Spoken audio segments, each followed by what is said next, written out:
Donc, Shalom à tous, on reprend l'écouter Moran Torah 21, quatrième chapitre du Sefer destiné au Tard. Donc, il commence comme ça, Rabbeinu Akadosh, et il nous dit, c'était en fait une réponse à la question qu'il a entendue. Il a entendu une question dans le ciel, Rabbeinu Akadosh, et il a donné une réponse, et pour qu'on comprenne la réponse, il a donné cette Torah-là. Donc, le Sefer destiné au Tard, il commence comme ça, le quatrième chapitre. Atika, Tamir, Vesatim. Atika, c'est un des autres noms du Keter dans l'Olam Hatzilut, qui est caché et qui est complètement fermé. Ça, c'est les paroles du Zohar. Il continue encore après le Zohar et Rabbeinu, il commence directement son explication, le début de son explication. Donc, il ramène ce qui est marqué dans Sefer Bamidbar, dans Parashat Be'alotecha, quand Hachem a dit à Moshe qu'il doit parler maintenant à Aaron pour allumer la menorah. Et qu'est-ce que c'est marqué là-bas? Be'alotecha et anerot. Lorsque toi, Aaron, tu vas faire monter les bougies. C'est quoi monter les bougies? Qu'est-ce que ça veut dire? Faire monter les bougies. D'accord? Ils se sont posé la question là-bas, c'est quoi cette notion de faire monter les bougies? Et pourquoi c'est marqué tu vas allumer les bougies? Et Rachid a expliqué là-bas, Peresh Rachid, qu'en réalité, dans le mot Balotecha, il y a une mitzvah supplémentaire que d'allumer. C'est pas que l'allumage qui est marqué là-bas, c'est de faire comme on fait nous à Hanouka, de garder comment s'appelle, le feu sur la mèche jusqu'à ce que on voit la flamme qui commence à monter. Et quand la flamme, elle monte par l'action du Kohen ou par notre action, nous, quand on allume la Hanouka, là, c'est Aaron qui aime la menorah, quand la flamme, elle s'est enflammée, tu peux retirer la main et la laisser brûler. Rachid explique là-bas, donc tu dois allumer les neurones jusqu'à ce que la flamme, elle monte d'elle-même. Quand la flamme elle monte d'elle-même, tu peux retirer ta main et à ce moment-là, ça suffit, c'est que ça s'est bien allumé. Et Rabbeinu, il va être mécaché le pasouk de Béalotecha avec la voix de Hachem de chacun d'entre nous. Donc on commence la haute Aleph, je l'écoutais Moharan. Donc il nous dit comme ça, Ktiv achor bakedem tsartani. C'est marqué dans Teilim 139. David Amelech, il dit là-bas un verset qui est attribué la Gemara dans Masechet Brachot, page 61. Elle ramène là-bas en réalité ce verset-là pour dire que Adam Arishon, il a été créé avec deux visages. Un des avis qui a été créé avec deux visages, avec deux parties, homme et femme. Et c'est quoi? Achor bakedem. À l'arrière et à l'avant, tu m'as créé. J'avais une face arrière et une face avant. La femme derrière, l'homme devant. Tu m'as créé, tu m'avais créé de cette manière-là, tu m'as façonné de cette manière-là. Ça, c'est un verset qui est dans Teilim. Et Rabbeinu Akadosh va l'expliquer d'une autre manière complètement par rapport à la Vodat Hashem et par rapport à ce que vous expliquez du Zohar. Donc, Achor Bakedem Tsartani, donc ce mot, normalement, il fait référence à l'homme et la femme. L'homme, il a été créé avec un côté homme et femme. Mais Rabbeinu va dire qu'il y a une dimension dans l'homme. Dieu, il a créé dans l'homme une dimension de Achor et une dimension de Kedem. Tsartani, en réalité, Tsartani, c'est la notion de Tsura. Tsura, c'est la forme. Rabbeinu va parler de Tsura et de Chomer. Tsura, ça va être tout ce qui est le côté Sechel. Chomer, ça va être le côté beaucoup plus le goût. Dans le Sechel, dans la Tsura, Tsartani, tu m'as formé, tu m'as façonné mon Sechel avec une dimension de Achor, une dimension de Kedem. Il y aura un Sechel qu'on va appeler Achor. C'est un Sechel qui va mettre du temps à venir. Il va falloir beaucoup de préparation, beaucoup d'études au préalable avant de pouvoir arriver à une compréhension profonde d'une donnée. On va appeler le Sechel Achor. Et il y aura le Sechel qui va être Kedem, celui qui vient sans introduction préalable, un Sechel qui vient très très rapidement, l'intellect, une compréhension qui vient très rapidement, ce qu'on appelle un Shefa Eloki. D'ailleurs, je pense que c'est ce que le Rav Arush il a reçu quand il était à Rabbi Shimon Bar Yochai pendant la catastrophe qui s'est passée, puisqu'il dit que d'un coup, il a reçu en priant, il a reçu tout un dal, que ça fait des mois qu'il n'arrête pas de nous transmettre. C'est cette notion de Shefa Eloki, de compréhension divine qui vient de Torah, qui vient d'un coup, sans avoir fait au préalable, être en train d'étudier des introductions et encore un texte qui est introduit, un texte qui est introduit. Non, la compréhension, elle vient d'un coup, d'une manière un peu comme un roi HaKodesh, elle descend sur la personne et la personne, elle reçoit en cadeau d'un coup. Donc, il y a deux dimensions dans le Sechel. Achor va Kedem. C'est ce que Rabbeinu vient d'expliquer ici. Qui est Sechel? Shadam Asigoto Aledek Akdamot Rabot. Il y a un intellect qu'un homme il va recevoir avec beaucoup d'introductions. Il doit faire beaucoup d'introductions au préalable. C'est-à-dire qu'il y a des choses que l'homme, la plupart du temps, nous, pour étudier quelque chose, pour comprendre quelque chose, on est obligé d'étudier beaucoup, beaucoup pour arriver à une compréhension donnée qui est la résultante de plein de petites compréhensions qu'on a eues au préalable pour pouvoir comprendre. Comme en mathématiques, quand tu veux comprendre les choses, on t'apprend étape par étape, c'est quoi le plus, c'est quoi le moins, c'est quoi, etc. Pour qu'à la finale, tu peux faire une équation et tu peux arriver à quelque chose. Ben, c'est pareil dans la Torah et dans les compréhensions des choses. D'accord? Donc, il faut beaucoup d'explications qu'on va appeler ces explications-là préalables, on va les appeler des agdamot. Il faut beaucoup d'agdamot pour pouvoir comprendre un certain sechel. Et donc, ce sechel-là, cet intellect-là, dans l'homme, on va l'appeler le sechel achor du lachon de acharé. Il vient après. Il vient après beaucoup de préparation au préalable. Par contre, tu vas avoir un intellect qui va venir à l'homme, un autre type d'intellect, et c'est ça que Rabbeinu va nous expliquer comment on arrive à capter ça. Un intellect qui vient à l'homme sans aucune introduction, sans aucune préparation préalable. De l'Oshemakdama, d'accord? Et là, à l'aider, Shefa Eloki. Mais simplement, il va venir avec, c'est un flux d'abondance divine qui tombe sur la personne qui avait gratuitement. Et rappelez-vous qu'on est dans la suite de la Torah numéro 20, où là-bas, Rabbi nous a expliqué comment faire jaillir les compréhensions de la Torah, des paroles de feu qui rentrent dans la personne. Et là-bas, vous comprenez bien qu'ils ne sont pas en train de faire des agdamot, on n'est pas en train d'étudier, ils sont en train de prier pour que les compréhensions de la Torah, elles s'ouvrent. Et d'un coup, lorsqu'ils commencent à prier, leur prière elle devient une prière de feu, et on a dit que le lève à Elion, il a fait jaillir, la Shekhinah, elle fait jaillir d'elle-même des paroles de feu de la Torah, des compréhensions de feu de la Torah, c'est un peu cette dimension-là. On va voir que ça se relie à Ner, et on appelle ça, Rabbi avait expliqué ça dans la vision qu'il avait vue avec Rabbi Nachman Moharan, que le cœur céleste c'était comme un air d'alouk, un feu qui est constamment en train de brûler, et dedans il contient les paroles de Torah. Et donc tu vois qu'il y a une dimension là-bas qui vont capter la Torah, elle vient, c'est une abondance qui vient dans leur bouche, et c'est un peu la Hamshacha, on a l'impression ici. Et ça répond un peu à la question qu'on avait eue de dire, bah, c'est contradictoire avec qu'est-ce qui amène la Hitlavut, c'est la Tfila ou c'est l'étude de la Torah avec les Tnuot Sechel, que le Sechel il bouge vite, les compréhensions dans l'intellect elles bougent vite dans la Torah et ça amène de la Hitlavut, de la chaleur. Et en fait, c'est un lien entre les deux, on voit que cette Torah-là, elle est vraiment le lien de la Torah d'avant. En tout cas, Mechil la parenthèse, ce Sechel-là qui vient par abondance divine comme ça, on va l'appeler Kedem, parce que celui-là, Beshem Panim, Kedem, c'est l'avant, c'est un regard, c'est la dimension de la face. C'est-à-dire que c'est un sechel, un intellect qui vient tout droit, il te vient en pleine face comme ça, sans préalable, il n'est pas en train de te rattraper et venir de derrière après avoir fait beaucoup de préparation, il te vient directement au visage, Kaviachol. Mais Rabbeinu Masbir, Manigram, et donc il y a vraiment de Agdamot. Il est Kodem les Agdamot, c'est-à-dire il est avant les Agdamot. Normalement, le Achor, le Sechel Achor, c'est celui qui vient après beaucoup de Agdamot, beaucoup de préparation. Lui, il est Kedem, il est en avance, il est avant toutes les préparations, un peu de préparation, il te vient directement.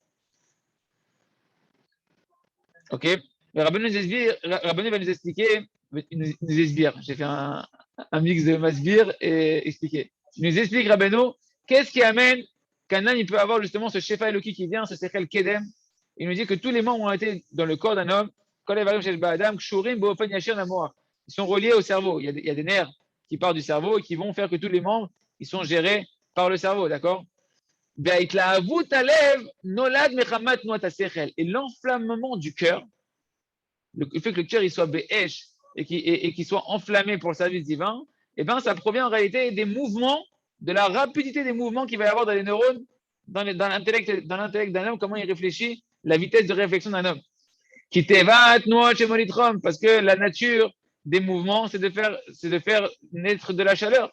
Un homme qui fait du sport et qui commence à courir, qui commence à faire toutes sortes de mouvements que tu vas faire rapidement, plus tu vas faire des mouvements et plus tu vas générer de la chaleur. Quand on a froid, on saute, on commence à faire des mouvements, etc. pour se réchauffer. Parce qu'on sait que les mouvements créent de la chaleur. Et ben, pareil au niveau des pensées dans l'intellect, les pensées, plus elles vont être en mouvement, plus la personne elle va être active dans son intellect de réfléchir, en particulier avec des pensées de Torah et de Tfila, et plus ça va réchauffer, ça va créer de la chaleur qui va générer de la chaleur et de l'enflammement dans le cœur.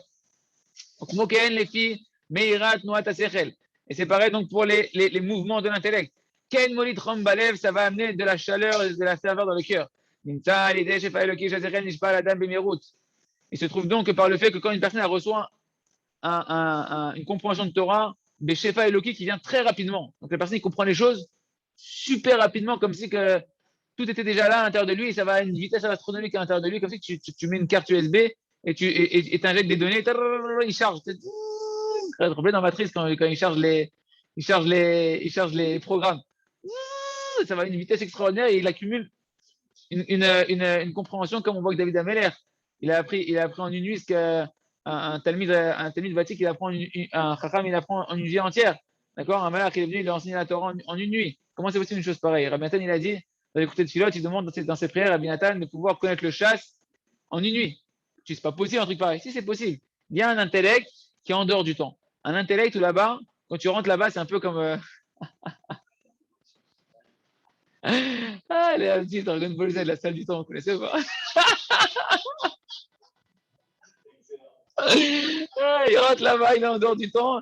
Il s'entraîne, t'as l'impression qu'il a passé 100 ans là-bas. En fait, il a passé même pas un jour. Ah, c'est ça, c'est chez nous, en fait. Il y a un intellect où l'homme, il peut comprendre les choses. Il peut comprendre les choses. C'est spécial aujourd'hui. Il peut comprendre les choses très, très, très rapidement, en dehors du temps normal qu'il faut pour comprendre les choses. Et donc, ça va très, très vite. Et donc, ça crée une chaleur extrêmement forte qui va générer de la hitla avout dans le cœur de la personne qui est dans ce niveau-là. Ken Melitrom Balev. Ainsi, ça va générer de la chaleur dans le cœur. Ça, à l'aider, je sais pas, le kish, la sécrène, pas la dame, donc quand une personne elle va recevoir un flux divin qui vient très rapidement de compréhension de la Torah, qui vient très rapidement à l'intérieur de lui. Chez Ensar El Nishtamel Beshom que lui, il a besoin d'aucune préparation de Torah, de voir plein de textes. Comme le Rav Roche, il a dit plein de fois, c'est Shurim, ceux qui écoutaient les CD, il disait plein de fois, il y en a pour préparer un cours sur la colère, ils vont prendre plein de livres de Torah, ils vont commencer à réfléchir, pour à la finale te faire un cours qui a du tochen. Il dit, moi, je ne fais pas ça. Moi, je fais une bonne doute. Je prie à Kadosh Baruch Hu, et Hachem, il me descend dans le cœur ce que je dois vous dire, et voilà, je vous parle ce que je vous dis. C'est un Shefa qui descend. Une fois quand il était venu en France, le Rav Arouche, je me rappelle la première fois où il est venu, il y a 11 ans, et il avait dit, le Rav, quand il est parti de la France, il a dit, il y a une Touma en France, il y a une Klippa, il y a une écorce du mal en France tellement forte. Il dit, comment je sais ça? Il dit, quand je fais shiur, normalement, je sens un Shefa Eloki qui vient sur moi.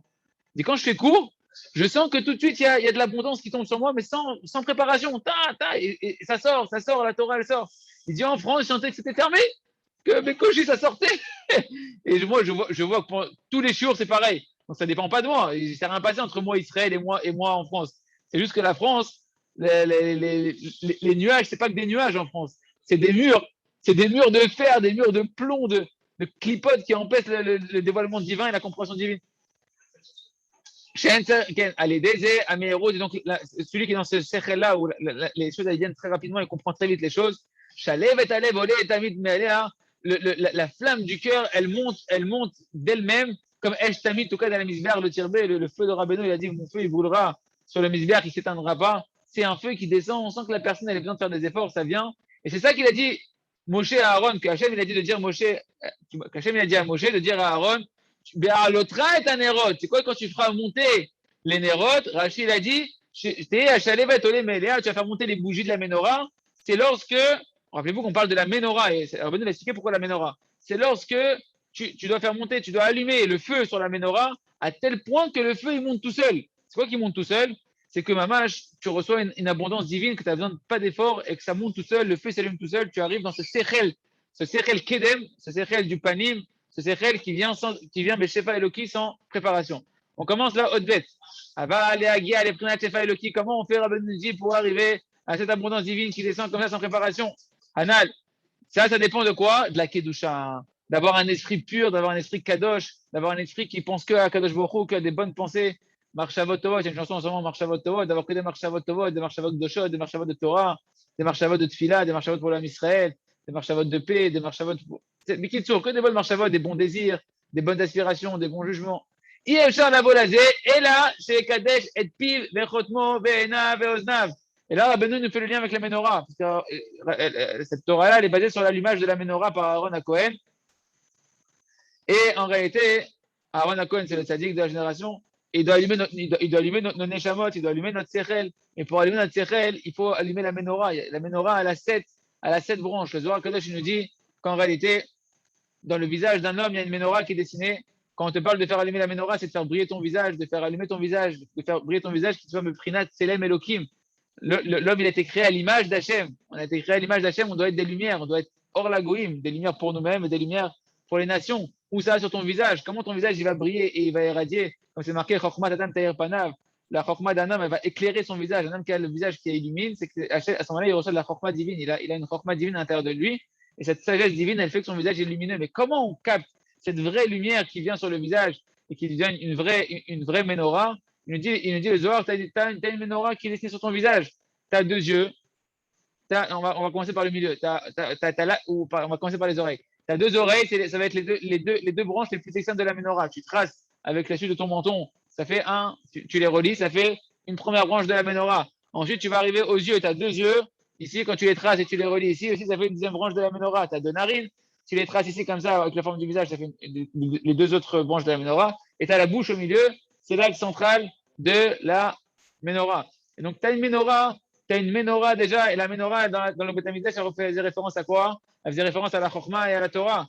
Mishorotse le Harkim, ceux qui veulent se devenir intelligent dans la Mida, Yadrim, il doit se pencher du côté droit, du côté est, parce que c'est là-bas qu'il y avait la menorah dans le Beth Amikdash, elle était du côté est du Beth Amikdash. Celui qui veut la Chokhmah, qui veut la Chokhmah de la Torah, il doit se pencher vers le côté de la menorah dans sa Mida, incliner un peu vers la menorah, un petit peu, pas complètement. Celui qui veut la richesse, il va à l'ouest. Parce que c'est là-bas, il y avait le shulchan, il y avait les pains de préposition qui représentaient l'abondance, les pains qu'il y avait dans le Beth Amikdash, les 12 pains. Mais on dit que celui qui veut et la sagesse et la richesse, qui va à droite, parce qu'il va être racham, il va avoir la chokma d'avoir aussi la richesse. Donc, la menorah représente la chokma, elle représente la Torah, elle représente donc la lumière divine de la Torah, et ça, elle est dessinée sur ton visage pour te dire quoi? Que tu veux la vraie sagesse de la Torah, elle ne se trouve pas d'Afka que dans le Beth Midrash, devant ta Gemara. Avant, il y a une préparation à faire. Tu dois, quand tu étudies, qu'est-ce qu'on fait avant d'étudier? On a fait une prière avant d'étudier. Elle n'est pas enregistrée, mais ceux qui veulent, on peut l'envoyer. Il y a une prière qu'on fait avant d'étudier où on rajoute là-bas que la Torah, elle m'aide à préserver mes yeux, qu'elle m'aide à préserver mes oreilles, qu'elle m'aide à ne pas mettre en colère, c'est le nez, pas mettre en colère, qu'elle m'aide à préserver ma bouche de bien parler. Que la Torah, tu l'étudies pour te sanctifier. À ce moment-là, la Torah va devenir une lumière qui va te parler, une lumière qui va venir à toi, qui va t'illuminer le visage. On rentre dans les mots du Rav, et donc il nous dit, donc c'est encore à Beno, donc quand une personne va sanctifier sa bouche, va sanctifier, on va expliquer c'est quoi, son nez, va sanctifier ses yeux et ses oreilles, alors cette menorah sur le visage, elle va commencer à briller, chaque lumière, elle va briller. C'est des lumières, en fait, les yeux, les oreilles, le nez, tout ça, c'est le sens olfactif, le sens de l'odorat, de l'audition, le sens de la vue, d'accord? Tout ça, de parler, du goût, tout ça, ça vient du cerveau. C'est-à-dire que tout ça, c'est la sensibilité et tous les sens, ils viennent du cerveau. C'est des nerfs qui viennent du cerveau. Et donc, c'est pareil. C'est-à-dire que ça, en fait, c'est par là que le cerveau, l'essentiel de ce que le cerveau il va percevoir de ce monde-là, ça passe par ici. C'est les portes d'entrée vers le cerveau. D'accord? Ça, c'est les portes d'entrée vers l'intellect. Plus tu vas sanctifier tes portes d'entrée, plus ton intellect et ton cerveau, il va recevoir des données qui vont être des données qui sont propres, qui sont de shot.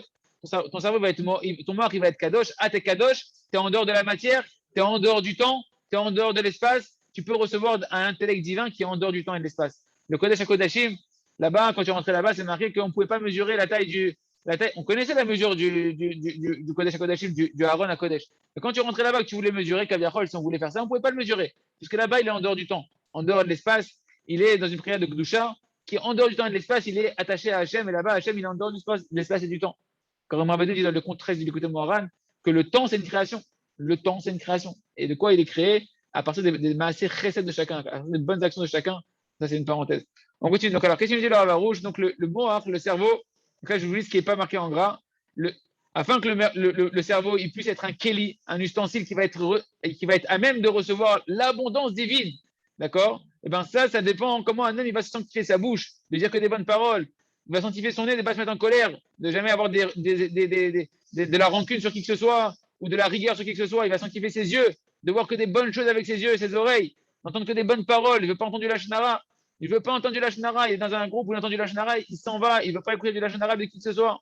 Et s'il n'a pas le choix avec sa femme, qu'elle va écouter du lachnara, il dit je ne crois pas à ce lachnara. Dans sa tête, il dit ça, je ne crois pas à ce lachnara.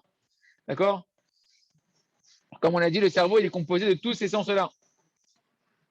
Il est composé de tout ce qu'un homme il va accumuler par ses yeux, ses oreilles, durant toute sa vie, de ce qu'il va entendre, de ce qu'il va parler. Tout s'inscrit dans le moire. Le moire, c'est la boîte noire la boîte noire, c'est dans l'avion, il y a une boîte noire où là-bas tout est enregistré. C'est le disque dur. Ce que tu as mis comme disquette, il a à l'intérieur. C'est quoi les disquettes? C'est les yeux, c'est la bouche, c'est le nez, c'est les oreilles. Ce que tu rentres là-bas, ça s'imprime dans ton cerveau, ça va faire ce que tu es. Toi, tu es ton cerveau. Où est-ce qu'il est là dans sa marche, ça va, dans sa pensée? Ok? Et plus donc un homme, il va avoir un cerveau qui se préserve de toutes les visions interdites, de toutes les mauvaises pensées, les mauvaises paroles, etc. Plus il va être propre son cerveau, plus il va être kadosh, et plus il va pouvoir, Béat Hashem, être un keli, un réceptacle pour recevoir de plus en plus de l'abondance divine sans préparation. Et donc, il va avoir du feu à l'intérieur de lui, il va avoir de la ferveur à l'intérieur de lui, de la chaleur. C'est pour ça que chacun il doit se sanctifier. Donc là, maintenant, Rabbeinu, il commence à expliquer maintenant ce qu'il a dit. C'est quoi sanctifier sa bouche? Sanctifier sa bouche, ses oreilles, son nez. Un homme doit préserver sa bouche, sanctifier sa bouche, c'est quoi? Faire attention de ne pas sortir un mensonge de sa bouche. Et là, Rabbeinu, c'est un grand chidouche, parce que Rabbeinu, la Kabbalah qu'on a, la massorette de Rabbeinu, c'est pas simplement dire quand il dit du sheker, c'est pas simplement du mensonge à l'état brut. Ça, c'est la grossièreté par excellence. Tu mens, le menteur, le chad de pas toi, mais le bonhomme, il ment. Il a traversé du mensonge dans sa vie. Ça, c'est la pire utilisation de la bouche. Carrément, tu es parti, tu t'es détaché d'Hachem les gamrés, que Hachem c'est le Emet, et là tu rentres dans le Sheker les gamrés. Maintenant, en fait, Rabbeinu va nous expliquer que, je vais lire les paroles du Rav, parce qu'on a vu le Rav, il explique très très bien. Il nous dit le Rav, voilà, chaque parole qui est d'après les lois de la Torah Akdosha, que d'après les lois de la Torah Akdosha, c'est interdit de les dire. Toute parole interdite d'après la Torah, alors ça devient une parole mensongère. C'est quoi une parole de vérité? C'est une parole qui est en adéquation avec ce que la Torah, ce qu'Hachem il veut. Hachem, c'est la vérité. La Torah, c'est le Hémet. Tout ce que tu dis qui est en adéquation, que c'est permis d'après la Torah de le dire, c'est une parole de vérité. Parce qu'elle est imprégnée de ce que la Torah te dit que c'est la vérité, c'est comme ça qu'il faut se comporter. Toute parole que tu vas dire qui n'est pas certifiée par la Torah, que tu as le droit de le dire, ça s'appelle une parole de mensonge. Sanctifier sa bouche, c'est-à-dire que des paroles permises d'après la Torah. Ça veut dire quoi? C'est quoi une parole de mensonge? Une parole de mensonge, elle va t'empêcher de recevoir le Shefa Eloki, de recevoir l'abondance divine, comme on l'a dit. Par exemple, la Shonara, de dire de la médisance sur un juif, à plus forte raison sur une communauté, à plus forte raison sur un Talmid Chacham ou sur un Tzadik, de dire des paroles de flatterie, de la flatterie mensongère, que tu mets de la pommade à la personne pour obtenir à des fins personnelles. Ou bien que tu vas maintenant dire des paroles d'orgueil. Tu parles mais c'est de l'orgueil tes paroles, tu es en train de t'enorgueillir. Ou bien des paroles d'hérésie. Le bonhomme est en train de dire des choses, il a oublié Hachem, il dit qu'il y a du mal dans le monde, il se plaint de sa vie, etc. Ou bien des grossièretés, ou qu'une personne, elle va dire, elle va parler grossièrement, elle dit des gros mots, elle dit même des fois, elle va la personne, se mettre en colère sur une autre personne, elle va l'insulter, elle va la maudire, ou elle va la mépriser avec sa bouche. Tout ça, c'est des utilisations de la bouche qui s'appellent du sheker. Des paroles futiles qui sont aucun rapport. Badaï. Mais c'est encore moins grave. D'ailleurs, j'ai envie de dire, c'est moins grave que ce qu'on est en train de voir ici. Parce que là, c'est des lavim, les gamres. C'est en train de dire vraiment des choses. Le problème, il parle de la pluie et du beau temps. C'est-à-dire, c'est du vrai chol. Maintenant, si tu parles de choses interdites, les gamres, c'est sûr. Si tu parles de la boîte de nuit, si tu parles de la plage mixte, etc. Bon, c'est sûr que c'est dvarim betelim shutim. C'est sûr, mais c'est là, et plus ça va être grave, et plus ça va t'empêcher de recevoir, l'abondance divine. D'accord? Quelqu'un qui fait peur à son ami par sa bouche également aussi. Ok. Tout ça, c'est des sortes de paroles qui sont contraires à la Torah. Et vu qu'elles sont contraires à la Torah, elles sont du sheker. Et si c'est du sheker qui est contraire à la Torah, comment tu veux recevoir de la Torah? Comment tu veux recevoir un Shefa Eloki qui est de la Torah elle-même, si toi-même ta bouche, qui est le Kéli par lequel Dieu a donné la Torah et qu'il a créé le monde, tu l'utilises dans le contraire de la Torah. D'accord? Et donc le Rav a dit, même chanter des chansons interdites. I believe. I can fly. Voilà, faut vraiment, voilà, attention à ce que tu chantes et quels mots tu dis et quel cavanet tu mets dans ton cœur. Parce que, Mamash, Rabbeinu nous expliqué dans la Torah 3 du côté Moharan que le chant, ce qui sort de la bouche d'un homme, ça a une influence très, très, très forte sur lui-même, sur ceux qui vont l'écouter, positif ou négatif. Ça amène la chanson, elle a un impact qui va toucher les plus hauts niveaux de l'aspect de la Neshama. Ça va influencer l'inconscient de la personne et la volonté de la personne, que la personne, elle croit qu'elle fait ce qu'elle a envie, mais parce qu'elle a entendu des bonnes chansons, elle fait des bonnes choses. Elle a envie de faire des bonnes choses, elle fait des bonnes choses, elle pense des bonnes choses. Et elle ne sait pas que parce qu'elle a entendu des mauvaises chansons, même si ça fait des chansons, des paroles de Torah, mais qui sortent avec un cœur qui chante pour l'orgueil, qui chante pour la gloire, qui chante pour l'argent, ça fait que la personne elle va entendre ça, elle va avoir des mauvaises pensées, des mauvais désirs et des mauvaises actions qui nous en préservent. Mais qui sourd, la parole, elle a une force très très grande et donc il faut la sanctifier. Maintenant, Rabbeinu explique c'est quoi le nez. C'est quoi sanctifier son nez? Sanctifier son nez, c'est avoir de la Yirat Shamaim, puisque le Mashiach, c'est marqué qu'il va chez Bechinat Chotem, la Yirat Shamaim, comme on l'a vu dans le cours précédent, qu'on a vu aussi dans le cours de la Torah numéro bête, du côté Moran, que le nez, il représente la crainte du ciel, d'où on voit que le nez, c'est la crainte du ciel. Le Bechinat, c'est marqué dans les Yeshaya à propos du Mashiach, Tzidkenu, et il va sentir avec son nez, le Mashiach, l'odeur de nos bonnes actions, de notre Yirat Shamaim. D'ailleurs, Rabbeinu dit dans la Torah 8, du côté Moran Signana, dans la Tzava, dans le testament de Rabbi Nachman, que quand on fait un reproche à une personne, on réveille la mauvaise odeur de ses mauvaises actions. Quand tu fais un reproche à une personne, tu pointes du doigt une mauvaise action, tu réveilles toutes les mauvaises odeurs de toutes ces mauvaises actions. Donc tu vois que les bonnes actions et les mauvaises actions, la Yirat Shamaim d'un homme, ou la diminution de la Yirat Shamaim d'un homme, eh ben, elle va avoir des odeurs, des bonnes odeurs ou des mauvaises odeurs. Le Rav Arush, quand il était aux États-Unis, on ramène souvent cette histoire. C'était le Rav, je crois, Brody, qui était son traducteur à l'époque. Il a dit que quand il y a un Rav qui est rentré pour demander une bracha pour faire grandir la Torah et diffuser la Torah, le Rav, il a fait une tête de dégoût, d'une odeur, comme si il avait failli vomir, le Rav. Et il lui a dit au traducteur en anglais, il lui a dit au Rav Brody, il a dit, dis-lui comment un débauché il peut vouloir l'agdil Torah ou la dira, faire grandir la Torah et la renforcer. Et il a senti l'odeur. Le Rav Brody, il a dit, quand il est rentré, il a fait une tête, le Rav, comme si il y avait une odeur nauséabonde qui est sortie, etc. Le Rav en question qui était rentré, il a accepté, il s'est mis à pleurer, il a demandé au Rav des conseils pour réparer cette débauche qui est à son niveau à lui. Et pour dire que les tzadikim, ils sentent des odeurs de nos actions. T'as beau venir avec tes péotes, t'as beau mettre du déodorant et du parfum à 100% ce que tu veux, ça ne changera rien. Le Mashiach, il ne sent pas ça. Le Mashiach, il sent que les bonnes odeurs de Taïrat Shamim et mauvaises odeurs, Chad Shalom, que nous, on n'en a plus parce qu'on fait Teshuvah tous les jours. Mais si on avait fait Teshuvah aujourd'hui, d'accord, les mauvaises odeurs, les mauvaises actions. D'où l'importance de juger positivement les personnes pour que les Neshama puissent sentir les bonnes odeurs de ses propres actions. En tout cas, la Hirat Shamim fait référence au nez. Et c'est ça que tu vas sanctifier ton nez. C'est que tu vas faire attention d'avoir de la Hirat Shamim, d'accord, qui est allusionné par l'odorat. Que c'est quelque chose, et il a dit le Rav, pourquoi par l'odorat? Parce que l'odorat, c'est quelque chose que tu palpes pas, tu vois pas, tu sens pas. C'est-à-dire que, non, ça sert à rien, donne-moi ça. Il a dit, si vous voulez mettre du truc comme ça pour ma chère, ça marchera pas. Tu sais, c'est les trucs de bonnes odeurs, les pledges ou les wedges ou ce que tu veux, là, c'est au lila, ça marchera pas, non. Ça marchera pas. Il dit, pourquoi le Rav, en plus, ça sent pas très bon. Et le Rav, il dit, pourquoi le réar? Ça fait référence à la crainte du ciel, parce que c'est quelque chose, le réar, l'odeur qui est très subtile, c'est très raffiné. C'est quelque chose qu'il n'y a pas de mamachout, il n'y a rien dans l'odeur. Bah, les c'est pareil, ça se voit pas. C'est pas ton apparence qui donne ta hirachem, c'est quelque chose qui est beaucoup plus raffiné, qui n'a pas de mamachout, d'accord? Qui mise sur Hachem, celui qui aime Hachem, même pour des petites choses, eh ben, il va servir Hachem, même en secret, il va servir Hachem, même dans les petits détails, il va servir Hachem. C'est ça l'odeur. Beyelo emunat rachamim. Et tu dois avoir la foi dans les talmidei rachamim. Rabotai, Chassidé Breslev, il faut avoir la foi dans tous les talmidei rachamim. C'est ça sanctifier ses oreilles, de ne pas entendre du lashon hara sur un chacham. Il est chacham, il a de la Torah en lui, t'écoutes pas du lashon hara sur lui, et à plus forte raison que tu vas croire dans ses paroles. Quand Rabbeinu Akadosh, il a dit, Rosh Hashanah Sheli Olé à la colle, mon Rosh Hashanah, il va au-dessus de tout, il faut avoir foi dans les paroles des chachamim. Et foi en Rabbi Nachman, c'est un talmid chacham. Baba Saleh, quand on lui a dit, tu te rends compte ce qu'il est sur lui, Rabbi Nachman de Breslev, il a dit, s'il l'a dit, bah, c'est vrai, parce qu'il a une chachamim, Rabbi Baba Saleh. Il a une émouna chachamim pshuta. Il faut avoir foi dans les sages d'Israël, foi dans la Gemara, dans la Mishnah, dans la Halachot, dans le Shulchan Aruch. Avoir foi dans les talmid chachamim, c'est écouter, ça représente la sanctification des oreilles, parce que les chachamim, c'est une Torah orale.